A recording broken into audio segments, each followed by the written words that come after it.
বর্ষা ফিরেছে পশ্চিম মেদিনীপুর সহ বিভিন্ন জেলায় বন্যা পরিস্থিতির চেনা ছবি। আর এসবের হাত ধরেই ফিরল সেই ম্যানমেড তত্ত্ব। মঙ্গলবার বিধানসভায় দাঁড়িয়ে ফের ম্যানমেড বন্যার অভিযোগ তুললেন মুখ্যমন্ত্রী। ডিভিসির দিকে দায় ঠেলে তিনি বলেন, আমাদের এখানে যে বন্যা হয় তার বেশিরভাগটা ম্যানমেড বন্যা। ডিভিসি না জানিয়ে জল ছেড়ে দিচ্ছে। জল ছাড়ার আগে রাজ্য সরকারকে জানানো হতো, কিন্তু এখন যে সরকার কেন্দ্রে এসেছে তারাই সব মানে না। তারা না জানিয়ে জল ছেড়ে দিচ্ছে। জল ছাড়া নিয়ে এই সংঘাত গত কয়েক বছরে প্রতিবারই দেখা গেছে। গতবার তা চরমে পৌঁছয়। বন্যা পরিস্থিতি নিয়ন্ত্রণে অসহযোগিতা এবং পশ্চিমবঙ্গকে লাগাতার অসম্মানের অভিযোগ তুলে প্রধানমন্ত্রীকে চিঠি লেখেন মুখ্যমন্ত্রী। এমনকি ডিভিআরআরসি থেকে প্রতিনিধিও প্রত্যাহার করে নেয় রাজ্য সরকার। এই প্রেক্ষাপটে ডিভিসি সূত্রে দাবি করা হয়েছে, তারা নিজে থেকে জল ছাড়ে না। Damodar valley river regulation committee বা ডিভিআরআরসি যেমন পরামর্শ দেয় সেই অনুযায়ী জল ছাড়া হয়। পাশাপাশি ডিভিসির তরফে আরও দাবি করা হয়েছে, ডিভিআরআরসির পরামর্শ অনুযায়ী কখনো 70,000 কিউসেকের উপরে তারা যায় না।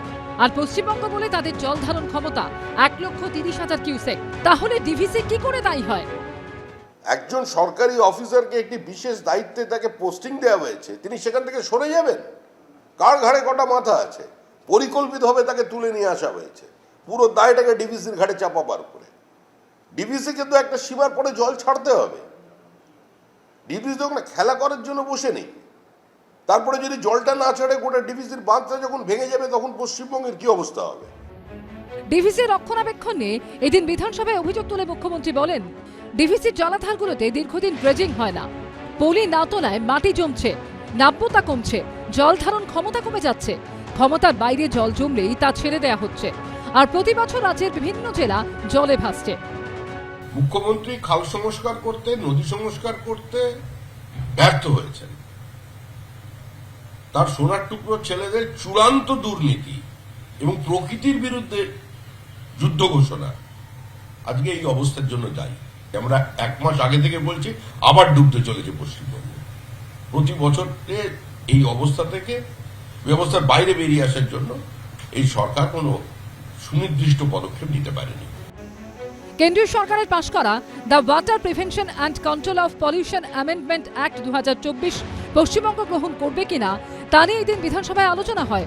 মুখ্যমন্ত্রী অভিযোগ করেন, ইদানিং যুক্তরাষ্ট্রীয় কাঠামোকে বুলডোজ করার প্রবণতা বাড়ছে। কেন্দ্রীয় সরকার তাদের আইনগুলোকে চাপিয়ে দিচ্ছে রাজ্যের ওপরে।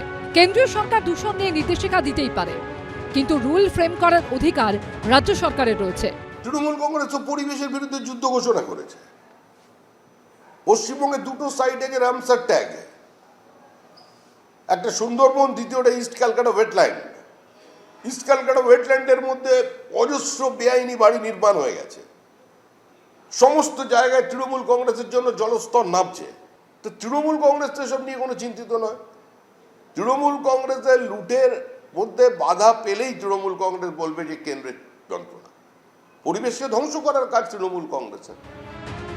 এদিন মুখ্যমন্ত্রী জানিয়েছেন, তাদের শাসনকালে জল ভরো প্রকল্পে রাজ্যে প্রায় 4.5 লক্ষ পুকুর কাটা হয়েছে। আশাবুল হোসেন, উজ্জ্বল মুখোপাধ্যায় ও ঝিরাম কনঞ্জয়ের রিপোর্ট, এবিপি আনন্দ, কলকাতা।